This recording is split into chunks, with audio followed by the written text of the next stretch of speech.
बिस्मिल्लाहिर्रहमानिर्रहीम। अस्सलाम वालेकुम डियर स्टूडेंट्स, प्रोफेसर ज़ुहैब एक बार फिर आपके साथ है। स्टूडेंट्स, हम आपको जैसे जानते हैं आप कि बीएससी मैकेनिक्स का chapter number 3 equilibrium problems study कर रहे हैं।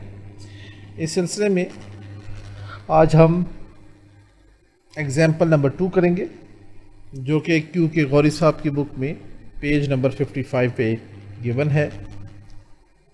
स्टेटमेंट है कि a triangular lamina ABC is suspended from A point O by light strings fastened to the points AB so that BC is vertical। यानी एक triangular lamina है जिसे point O से लाइट स्ट्रिंग्स की मदद से लटकाया गया है और BC उस लैमिना में, ट्रायंगुलर लैमिना में वर्टिकल है। Prove that if alpha beta are the angles which the strings AO and BO make with the vertical, then 2 cot alpha minus cot beta is equal to 3 cot of B। ये हमने prove करना है। तो आइए सबसे पहले तो हम यहाँ पर ड्रॉ करते हैं एक ट्रायंगुलर लैमिना, जिसमें ये फ़र्ज़ करें हमारे पास एक ट्रायंगुलर लैमिना मैं ड्रॉ कर रहा हूँ।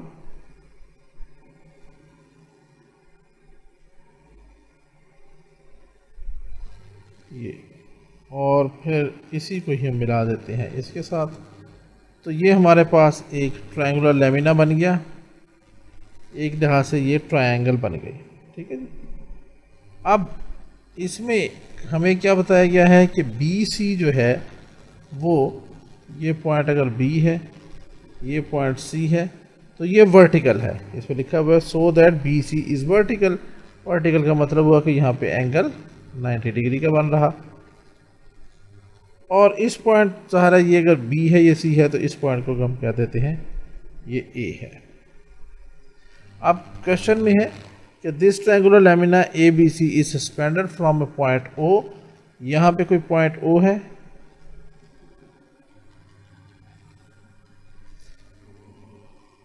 उससे इसको 2 स्ट्रिंग की मदद से लटकाया गया है, फास्टन यानी जकड़ा गया है। तो मैं यहाँ पे हम 2 स्ट्रिंग्स भी ऐड कर देते हैं। एक फ़र्ज़ ये है,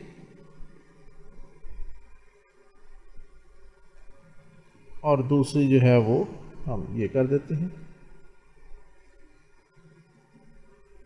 ये नजर आ। इस पॉइंट का नाम हम रख लेते हैं, दिस इज़ पॉइंट O। और ये हमारी तकरीबन फिगर कंप्लीट हो गई। इस AO में, AO एंड BO, A से O की तरफ अगर ये नीचे की तरफ इसको फास्टन किया गया है, तो इसके अंदर एक टेंशन होगी, इस स्ट्रिंग के अंदर अपवर्ड डायरेक्शन में ऑफ कोर्स एक्ट करेगी। और एक ये भी स्ट्रिंग है, इसकी टेंशन, इसको हम T2 से डिनोट कर देते हैं। अब अगर मैं यहाँ से एक मीडियन ड्रॉ करूँ इस पॉइंट A से इस साइड BC के ऊपर, तो क्या होगा, चलें ड्रॉ करते हैं, फिर आपको वजाहत से बताते हैं इसके बारे में। ये हमने एक मीडियन ड्रॉ किया। जब हमने ये ड्रॉ करेंगे तो यहाँ पे एक फ़र्ज़ की एक पॉइंट है G, उसको भी मैं यहाँ से ड्रॉ कर देता हूँ वर्टिकल।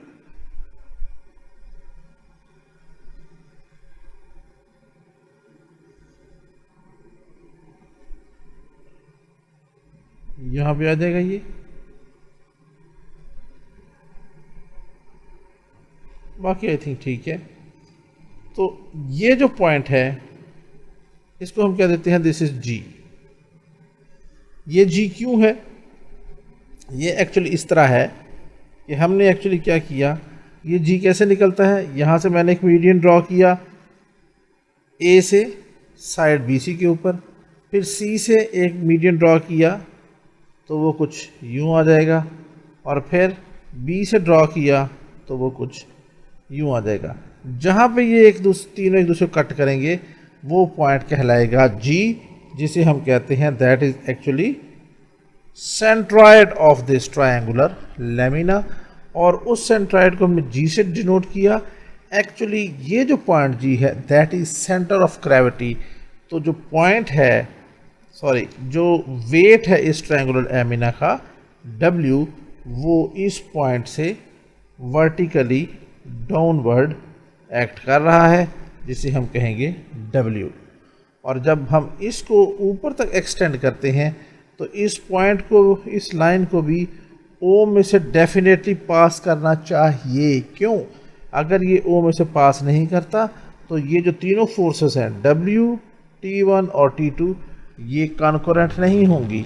और अगर ये कॉन्करेंट नहीं होती तो फिर ये जो पूरा ट्रायंगुलर लेमिना है वो इन दो स्ट्रिंग्स की मदद से इक्विलिब्रियम स्टेट में बरकरार नहीं रह सकेगा।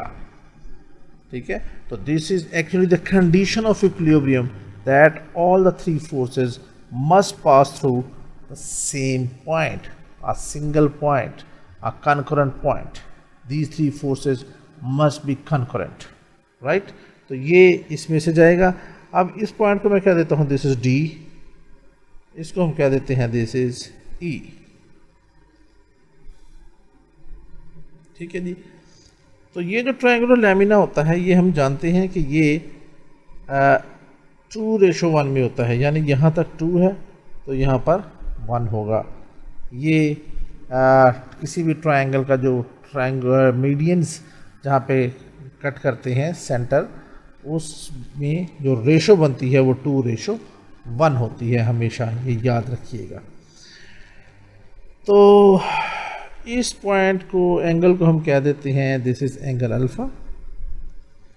ये AOG, इसको हमने कहा अल्फा, और BOG, इसको हम क्या देते हैं, दिस इज एंगल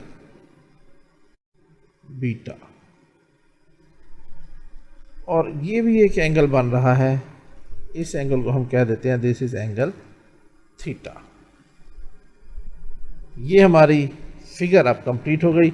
अब इससे पहले कि मैं क्वेश्चन सॉल्व करूं, यहाँ पे एक थ्योरम इस्तेमाल होनी है इस क्वेश्चन के अंदर, जिसे कहते हैं MN थ्योरम। तो पहले वो बताना ज़रूरी है, ताकि इसका प्रूफ करने की ज़रूरत नहीं है, that is beyond the scope of this class, लेकिन इसका थ्योरम का आपको पता होना चाहिए। तो ये थ्योरम मैं आपको थोड़ा सा तेज़ी से बता दूं कि फ़र्ज़ करें कि ये एक ट्रायंगल है। ठीक है जी, इट्स नॉट नेसेसरी कि ये कोई आइसोसेलेस ट्रायंगल ही हो।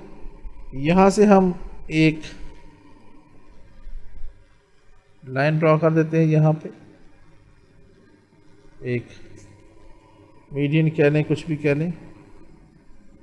ठीक है जी, तो ये जो पॉइंट हो, पहले तो इनके नाम दे दें। ये है A, ये B, ये C, इसको आप कह दें D। अब ये अगर लाइन, यहाँ से कोई भी लाइन ड्रॉ करें, इट्स नॉट परपेंडिकुलर। परपेंडिकुलर तो यहाँ पे क्या होता है, एंगल क्या बनाती है, एंगल 90 डिग्री, लेकिन यहाँ पे एंगल बन रहा है थीटा। और ये जो लाइन है वो इस अपोजिट साइड BC को रेशो में तकसीम करती है। उस रेशो को हम कहते हैं MN, यानी B से D तक M रेशो और D से C तक N रेशो। अब अगर ये एंगल अल्फ़ा है और ये एंगल बीटा है, तो फिर ऐसी सूरत में MN थ्योरम क्या होगा, उसमें होगा कि ये और ये रेशो M और N को प्लस कर देंगे, M plus N cot of ये वाला angle theta is equal to M, ये M और इसके कॉरेस्पॉन्डिंग ये कॉट अल्फ़ा माइनस ये एन और इसे कॉरेस्पॉन्डिंग एंगल बीटा है उसका कॉट, यानी एन कॉट बीटा। तो ये जो रिजल्ट है इसकी एप्लीकेशन हमारे आज के क्वेश्चन का हिस्सा होगी। फिर एक दफ़ा बता दूं जल्दी से कि अगर ये लाइन इस तरह ड्रॉ की जाए, जो अपोजिट साइड पे जो लाइन है ये वाली लाइन ट्रायंगल की BC, इसको m/n में डिवाइड कर दे और यहाँ पे एंगल हो अदर देन 90, कोई भी एंगल थीटा, तो फिर उसको हम लिखेंगे कि ये वाली रेशो m+n इंटू थीटा का कॉट इज इक्वल टू ये वाला पहली रेशो m और इसे कॉरेस्पॉन्डिंग एंगल अल्फ़ा उसका कॉट, यानी m कॉट अल्फ़ा, और फिर ये n उसका कॉरेस्पॉन्डिंग एंगल बीटा और उसका कॉट, यानी कि n into cot of beta. तो ये अब आपने याद रखना है, इसकी एप्लीकेशन आज के क्वेश्चन में आएगी। तो आइए क्वेश्चन सॉल्व करते हैं। अब ये जो हमने लिखा है यहाँ पे, जो कुछ भी हमने बनाया इसको अब हमें यहाँ पे लिखना भी पड़ेगा, तो मैं इसको लिख लेता हूँ जी। तो ये मैंने वीडियो पॉज करके ये सारी कहानी लिख दी है।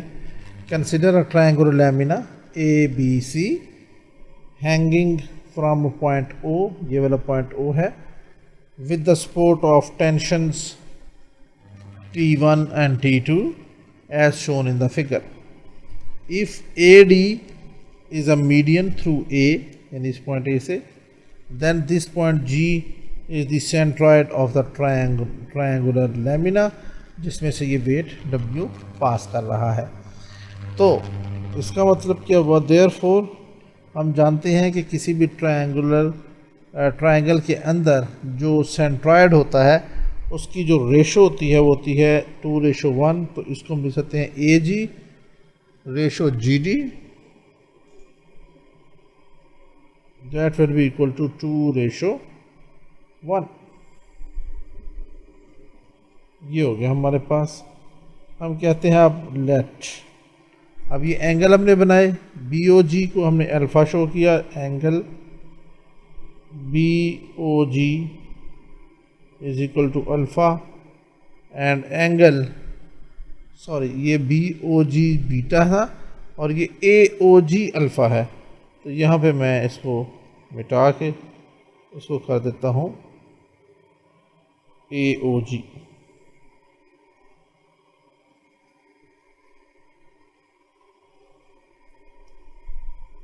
यह आ जाएगा AOG is equal to alpha और angle BOG is equal to, ये हमारे पास बीटा आ गया।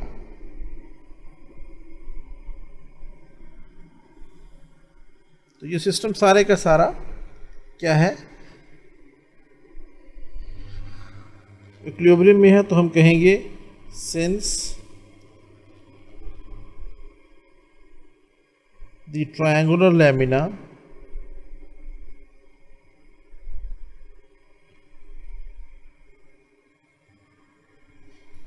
is in equilibrium,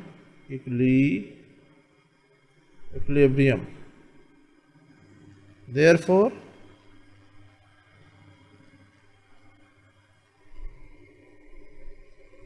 OG, the vertical, therefore the vertical OG, ठीक है जी, meets AB at point E। देखिए ये तीनों फोर्सेस जो हैं वो यहाँ पे कॉन्करेंट हैं। तो ये जो लाइन है OG, ये AB इसको जहाँ पे कट करती है उस पॉइंट का नाम E हमने लिख दिया और ये हमने बताया है। नाउ अब ये देखें BC और OG ये एक दूसरे के क्या हैं, पैरेलल हैं। तो हम यहाँ पे लिखेंगे now OG is parallel to BC, ठीक है जी।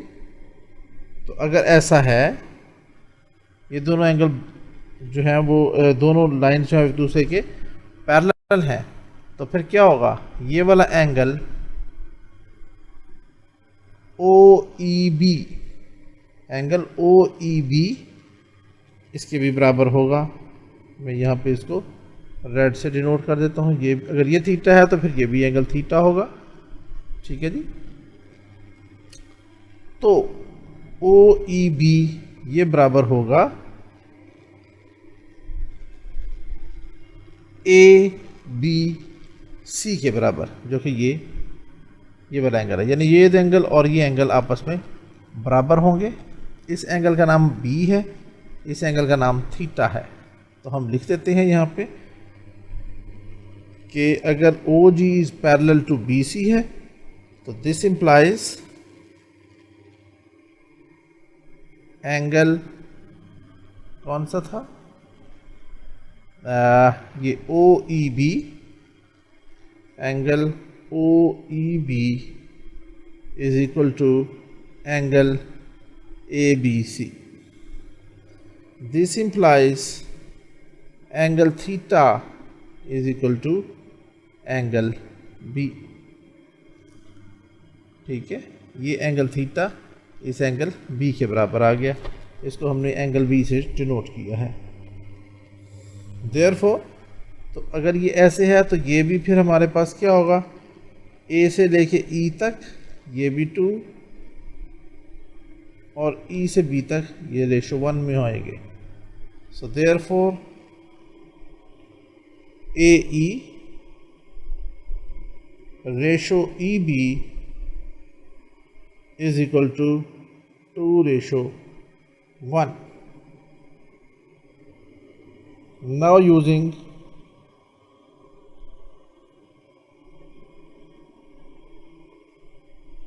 MN theorem,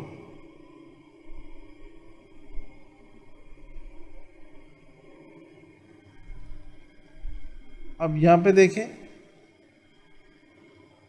मैं क्या करता हूँ कि मैं इस फिगर को कॉपी करके थोड़ा सा नीचे ले जाता हूँ ताकि हमें ये जो स्क्रॉलिंग बार बार करनी पड़ रही है ये ज़्यादा ना करनी पड़े। मैंने इसको किया कॉपी और इसको मैं ले जाता हूँ नीचे और यहाँ पे इसको पेस्ट कर देता हूँ। थोड़ा सा छोटा भी कर सकते हैं हम इसे। ठीक है जी, ये आ गया हमारे पास। अब आप देखें यहाँ पे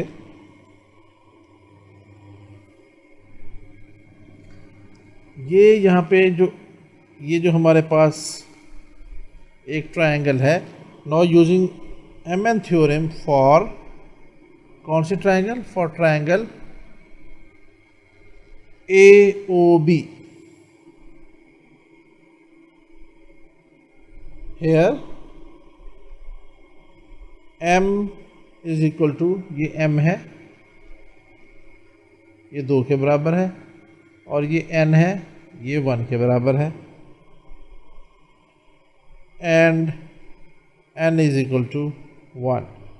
देयरफॉर एम एन थ्योरम क्या होती है, m plus n into cot of this angle theta is equal to m corresponding cot alpha minus n corresponding cot beta। इसे पुट कर दें।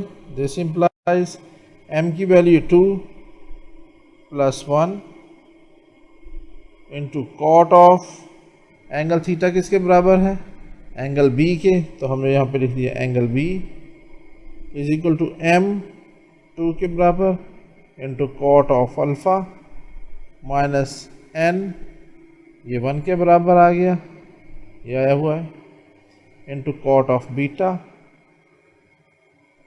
सो देयरफॉर हमारे पास क्या बन गया, 3 cot of b is equal to 2 cot of alpha minus cot of beta. और dear students, ये हमारा मतलूबा रिज़ल्ट है जिस तक हमने पहुंचना था। यहाँ पे लिखते हैंस द प्रूफ।